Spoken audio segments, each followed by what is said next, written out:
one of the core questions of NLP is like when someone's experiencing an emotional state, whether it's resourceful for them or unresourceful, the question is not like, why am I like this?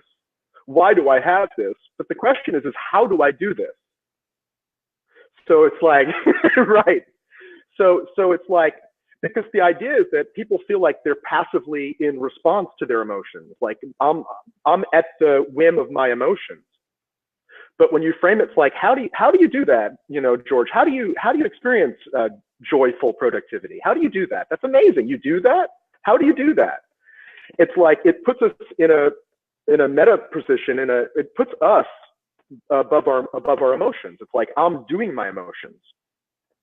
And through like recognizing or taking ownership that I'm the one doing my experiences, now we can start to have more control to do more of the ones that we want to do more of and to do less of the ones that we want to do less of.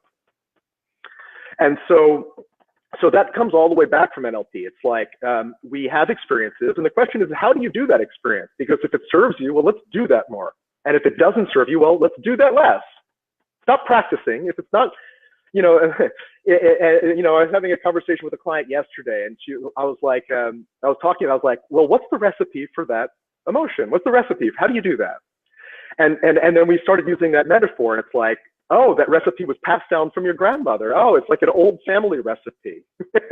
But it was like an unresourceful emotion. So it's like, oh, so you've been just doing that recipe that your grandma taught your mom, who taught you how to do that recipe to cook up that emotion.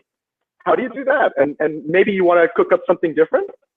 How do you cook up joy? How do you cook up peace? How do you cook up calmness?